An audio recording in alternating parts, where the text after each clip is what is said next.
हर तरफ से एक ही आवाज है, टीएमसी का खेला शेष, खेला खत्म, विकास शुरू।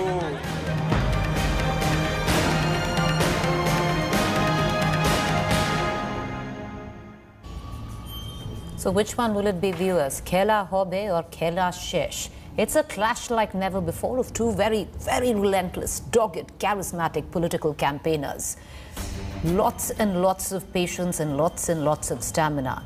Of Mamata's earthiness connecting to her voters as she paces up and down the stage addressing huge crowds. The most powerful weapon in the BJP's arsenal, its star campaigner, Prime Minister Narendra Modi. It is seemingly emerging that the Battle of Bengal is now being viewed as a contest between these two cult personalities. While one is limited to West Bengal, the other has generated a national blitzkrieg.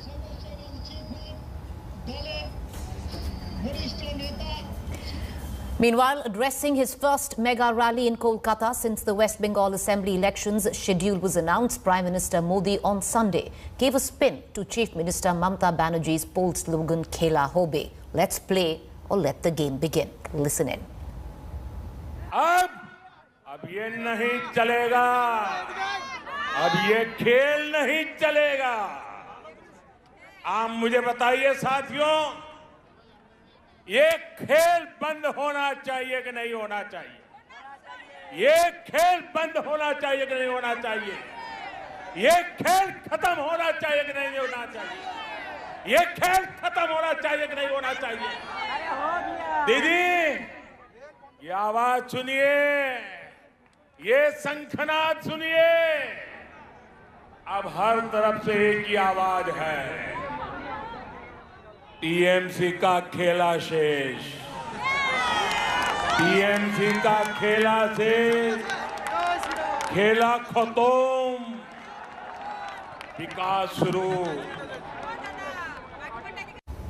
All right, now, where did Khela Shesh, Khela Khatom come from, which the Prime Minister quoted today? It all comes at the back of what Mamata Banerjee said a week ago. Just a week ago, Mamata had declared game on Khela Hobe in Bengal. Hindu ধর্ম আমায় শেখাচ্ছেন, কোনটা চান বলুন? ধর্ম নিয়ে খেলবেন? খেলা হবে, খেলা হবে। লক্ষ্মী পাঠ, সরস্বতী পাঠ, চণ্ডী পাঠ, মা বগুলার পাঠ, মা জগদ্ধাত্রীর পাঠ, জগন্নাথ দেবের পাঠ, মহাদেবের পাঠ খেলবেন? All right, so who's going to emerge? Because one thing is increasingly now coming out, which is that it will be Narendra Modi who is coming on as the star campaigner for the BJP. Over 20 rallies that the Prime Minister is going to hold in the state of West Bengal. Seemingly a direct clash with Mamata Banerjee. Many would say in an alternate universe, both of them are very, very similar. Yet, in the real universe, so very different. I have Guru Prakash, Bharatiya Janata Party spokesperson. I have Riju Datta, TMC spokesperson. I have Subhajit Bagchi, senior journalist. Appreciate you all for joining us. A very good evening. But I want to begin, before I go across to our panelists, if they'd allow me to go to Mr. Bagchi to possibly set the premise of this quick face-off, which will go in a short while from now. I've just been told he hasn't joined us yet. So let's begin with you, Mr. Guru Prakash. It does seem that now the pitch is going to be the Prime Minister versus Mamata Banerjee. There are posters of him coming on being called Dada. Is that what the pitch is now? The Prime Minister taking on the cult of Mamata Banerjee?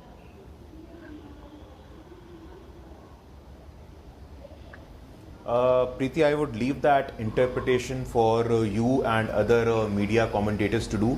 But as far as our campaign strategy is concerned, we are going to speak about the issues. The campaign is going to be around the constructive conversation around the real issues, concerns, challenges and aspirations of the people of West Bengal. Because what they have witnessed in the last 10 years, the lawlessness, the politics of corruption, the politics of violence which has been institutionalized by the TMC. You must have followed our leadership. When they have gone there, they have spoken about creation of jobs. They have spoken about creation of infrastructure. They have spoken about how to get rid of this lawlessness. So for us, as far as our strategy, our talking points are concerned, it's going to be specifically about the development of West Bengal and engaging with the aspirations of the youth of the West Bengal, Preeti. Tell me something, Mr. Prakash, before I go to Mr. Datta. How many rallies is the Prime Minister holding in West Bengal? The last count we thought were 15 just in March. And if we start counting in the next 3 days, that means a rally a day. Even in Bihar, Preeti, I must remind you that Honorable Prime Minister had 12 rallies, and I don't see anything which is not appropriate. It's fine as a leader must engage with the people. A leader must engage with the masses. So I think it's part of our strategy, and this is what we call conversation. This is what we call a participatory democracy, when a leader is constantly engaging in a constructive conversation with the people of West Bengal, the people of the country. So I think as far as we are concerned, we are going to propose an alternative model of governance which is tried, tested and trusted. We see the BJP ruled state, the socio-economic indicators are phenomenally well when it comes to the non-BJP ruled state. The West Bengal, I can give you the data. They haven't shared the NCRB data. They haven't shared the socio-economic data. Okay. Preeti. All right. Mr. Datta, how is the TMC looking at this? At one level, you have, the legend of Narendra Modi, who is now going to be taking Mamata Banerjee head on. On the other side, in a way, shouldn't the TMC be glad you've bought in a battle directly with the Prime Minister? You have Mamata Banerjee, who is now restricted to her state. She is a state leader opposing Narendra Modi directly, the Prime Minister of the country. Yes, and Preeti, the thing is, in Bengal, Mamata Banerjee is a much bigger persona than Modi ji, with all due respect. And I'll quote you and I'll tell you the reason why. Because if their star campaigner and so-called Modi magic would have been working in Bengal, then their top leaders and even the likes of RSS chief Mohan Bhagwat ji should not have run to Mithun Chakrabarti, Saurabh Ganguly or Prashanjit Chatterjee to field some celebrities to stand in front of the person of Mamata Banerjee. So obviously the face of Modi ji is not working in Bengal. That is reason number one. Number two, my dear friend Guru Prakash spoke about jobs. Is it not this same Prime Minister who said very openly, I promise you 2 crore jobs per year, and the country has gone into 45-year high unemployment rate. And he talked about development. So in the so-called Golden Bharat that he promised, the Ram Ka Bharat he promised, why is petrol 100 rupees? Why is gas 900 rupees? Why is, law and order is at such a dismal state in BJP-run states like Uttar Pradesh and Maharashtra and Rajasthan? So these are the points that needs to be asked. Bottom line is, we are going to go to our people with 10 years of development and touching lives versus 7 years of jumlas and fake promises. और ये बंगाल की जनता है madam, ये सब जानती है, and they know that no matter what these tourist gangs come, they come to Bengal during the political season. They are not going to stay in Bengal. Neither they are going to be an aspirant as a candidate of Bengal. So it is very futile. People of Bengal have already chosen Bengal's daughter, and one of your reporters, after covering the Nandigram rally, India Today reporter, which they have done fantastically, has quoted, and I quote, vintage Mamata Banerjee. That says game over for BJP. What else there we can talk about? Sir, with due respect, we'll only know whether it's game over, game on for Mamata Banerjee once that last vote is counted. But let's leave that aside. I want to go to Mr. Bagchi as well. Mr. Bagchi, with what this contest looks like in Bengal, it does seem we've come to that pivot point where you have the Prime Minister who will pretty much be facing off with Mamata Banerjee. This is the language, this is the imagery that one is now seeing. Yeah, you see, in India now, we are driven towards a kind of politics which is much like the US presidential election. It is based on, 2 parties, 2 images, 2 persona, which at the central level, at the national level, that's the problem of the opposition, that they don't have a face to project against Mr. Modi. In Bengal, there is a face, so there is a fight. Now, in that, of course, let me put it this way, that in this fight, BJP is mounting huge pressure on Trinamool Congress.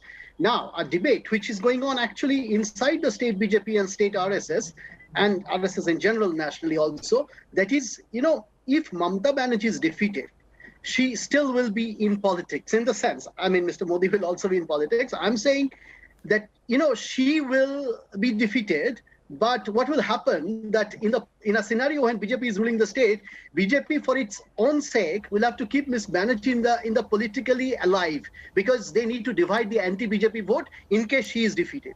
But in the other way around, that is, if BJP is defeated, then the debate inside BJP is this: that is it wise to expose the Prime Minister so much? Yes.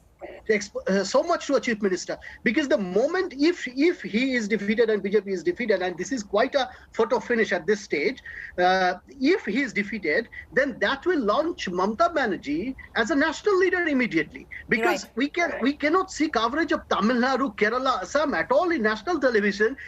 I mean, 50 to 60% of the focus is on Bengal as far as media is concerned. And every way you look at it, it is an 8-phase election, unprecedented. So there is a massive, massive pressure mounted on Trinamool Congress, and the country is watching. So BJP cannot afford to lose it. So is Mamata Banerjee.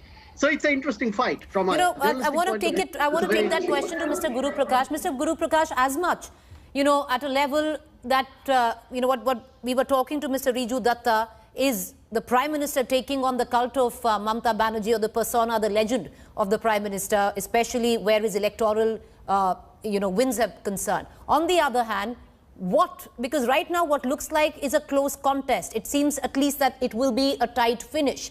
Having said that, would you want to expose the Prime Minister? What if the TMC wins? Then automatically you have Mamata Banerjee in the national sphere, and going into 2024, where the opposition together doesn't have a leader to go ahead with. You've given them one, Mamata Banerjee, who defeated the BJP.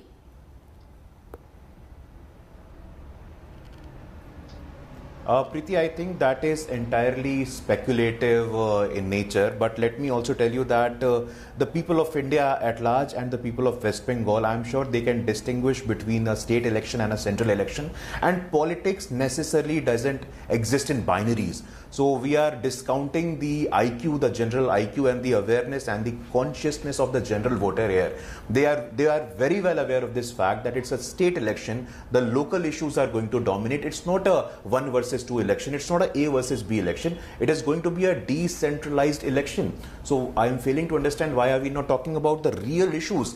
Today I saw Mamata Didi was in Nandigram. What has she done for Nandigram? In the last 5 years, she has never been to Nandigram. She promised that the people who participated in the movement will get pensions. No pensions have been received. She promised the Haldia and Nandigram bridge. It has not been done. So I seriously don't understand why are we not talking about issues. My friend Riju Datta spoke about the Modi magic. Riju, why please do some serious introspection. The fact that in the last 6 years, the people of India have reposed and reasserted their faith in the leadership of Narendra Modi. Is there a reason? It's not Modi magic, but it's Modi mehnat that you must realize. Over 42 crore people who were suffering with financial untouchability, their bank accounts have opened. The direct benefit transfer, they are getting benefited. The efficient welfare mechanism, more than 10 crore people have benefited from Ujjwala scheme, more than 20 crore from Mudra scheme. So please do some introspection. You are easily discounting all these issues and just making points on polarization and stuff. That is something which is beyond everything. The people of India, the voter of India are conscious. They are politically aware than you and I can think of, than you and I can even imagine of. They vote on real issues of development. And what we are intending to do, we are going with these vision, the imagination, the action and the strategy which we have. The Bengal of Ishwar Chand Vidyasagar, the Bengal of Swami Vivekanand, the vision, we are going to there with our model of tested, trusted and tested leadership. Preeti. Okay, all right. Mr. Datta, you wanted to come in quickly, sir. Yes. See, you asked two questions here. First is the national level question, and secondly, I will answer Guru Prakash. In the national level question, Preeti, yes, if BJP loses in Bengal, with the other states where the polls are happening, it will break BJP's backbone going into the 24 elections, because next year they are going to lose Punjab, Haryana, Rajasthan, everything. So it is imperative for BJP. That is why they are so heavily invested in Bengal. That's the national question. And obviously, if Mamata Banerjee defeats Modi ji in Bengal, she is going to be the face of the opposition in the upcoming elections. Now coming to Guru Prakash's, whatever the dialogues he gave here. So I'm just going to tell Guru Prakash that, my brother, you have to understand understand that this is the only state run by a female leader which provides free healthcare, free education, and free ration to every resident of this state. And the free ration, the free rice that she is giving to the poor, they have to buy 900 rupees cylinders, where subsidy is no more there under your Ujala scheme to boil that rice. So you have to answer those issues in Bengal. And lastly, the narrative of this debate, I'm going to close it by saying that come 1st of April, the people of Nandigram, when he mentioned Nandigram, are going to pull the biggest April Fool prank on BJP by making sure that they lose Nandigram so heavily that their entire track record for this entire West Bengal goes down the drain. And that is the bottom line, because the battle is against the true daughter of Bengal versus the fake son of Nandigram and the tourist gang who visit Bengal only during the political season to gain some mileage. And that's okay. that. All right, I want to go across, very quickly to Mr. Bagchi. Mr. Bagchi, who has more to lose here in this contest? Mr. Modi or Ms. Banerjee? See, these stakes are very high for both of them. Once the Trinamool Congress is defeated, it will be very difficult for Trinamool Congress to hold the flock together. We can see how people are living at this stage, and even if they get around 150, 160, that is the buzz in Bengal, that whether they can keep the flock together. So forget a defeat, even with a marginal victory, they could be in big trouble. So, and once that happens, now here is the catch, which I said previously, that once they are defeated, BJP, if it comes to power, it will have to keep the anti-BJP vote, that is between CPIM and Mamata Banerjee, divided. So then politically they will align. I guess Mamata Banerjee and BJP, there's a possibility. Under the table alignment could be there. So they have to keep both of them alive to be in power. That's what actually CPIM did for all 34 years. It had kind of an adjustment with the Congress.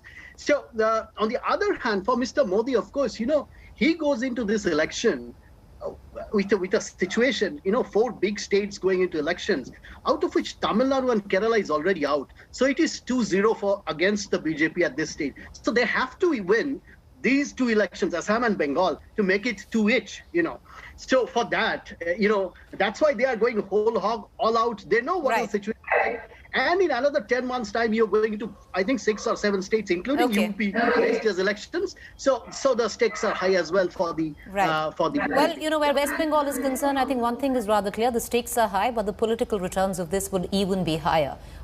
If the BJP actually manages to win this, then the fact that Narendra Modi's political astuteness, his winnability, is going to become what legends are made of. It already is pretty much halfway there. On the other hand, if Mamata Banerjee actually manages to win, the cult of Mamata will prevail, and then maybe a different picture going ahead 2024. Thank you, gentlemen, for joining us. We're going to keep coming back to all 3 of you through the course of these many, many days up ahead till the 2nd of May, when that last vote is counted.